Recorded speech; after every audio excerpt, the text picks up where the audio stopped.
ಯುವಕರೇ ಕಣ್ಣೀರು ಹಾಕ್ಸಿದಾರ ನೋಡೋಣ ಮತ್ತೆ ಏನಾಗುತ್ತೆ ಅಲ್ಲಿ.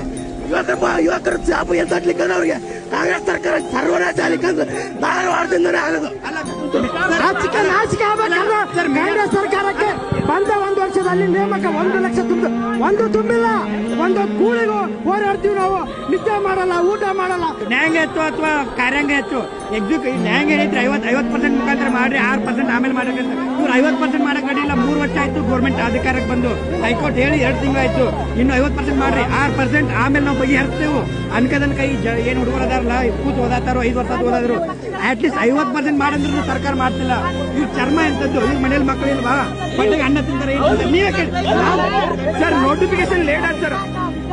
ಟ್ರೈನಿಗೆ ಸಲಹೆ ಕೊಟ್ಟು 3 ಜನ ವಿದ್ಯಾರ್ಥಿಗಳ ಆತ್ಮಹತ್ಯೆ ಮಾಡ್ಕೊಂಡು ಸರ್. 25 ವರ್ಷದ ವಿದ್ಯಾರ್ಥಿ ಆತ್ಮಹತ್ಯೆ ಮಾಡ್ಕೊಂಡ್ರೆ ಅವ್ರ ಮನ್ಯಾಗ ಎಷ್ಟು ಸಂಕಟ ಆಗ್ತದೆ.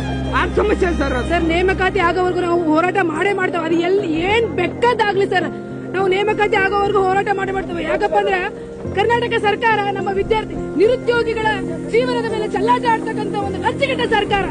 ಸಿಎಂ ಸಿದ್ದರಾಮಯ್ಯನವರೇ, ನಿಮ್ಮ ಮಕ್ಕಳು ಈ ರೀತಿ ಇದ್ದಿದ್ರೆ ನೀವು ನೋಡ್ಕೊಂಡು ಸುಮ್ಮನೆ ಕೂರ್ಚಲ್ಲಿ ಅಲ್ಲಿ ಹೊಡೆದಾಡ್ತಿದ್ರ? ನಿಮ್ಮ ಮಕ್ಕಳು ಈ ರೀತಿ ಇದ್ದಿದ್ರೆ ನೀವು ಆರಾಮಾಗಿ ಹಾಯವಾಗಿರ್ತಿದ್ರ? ಇವತ್ತು ನಾವು ಸಾಯ್ತಾ ಇದೀವಿ. ನಮ್ಮ ನೋವು ನಿಮಗೆ ಕೇಳಿಸ್ತಾ ಇಲ್ವಾ ವಿದ್ಯಾರ್ಥಿಗಳದ್ದು? ನೀವೇ ನೇಮಕಾತಿ ಮಾಡಿದ್ರೆ ನಾವ್ಯಾಕೆ ಈ ರೀತಿ ಹೋರಾಟ ಮಾಡ್ತಾ ಇದ್ವಿ? ನಾವ್ಯಾಕೆ ಪೀಠಿಗೆ ಅವಶ್ಯಕತೆ ಇತ್ತು? ಇಡೀ ಕರ್ನಾಟಕದಲ್ಲಿ ನಿಮ್ಮಂತ ಹೊಲದ ರಾಜಕೀಯ ಈ ಮಾಡಿದಂತ ಯಾವ ರಾಜಕೀಯ ವ್ಯಕ್ತಿಗಳಿಲ್ಲ. ಎಂತ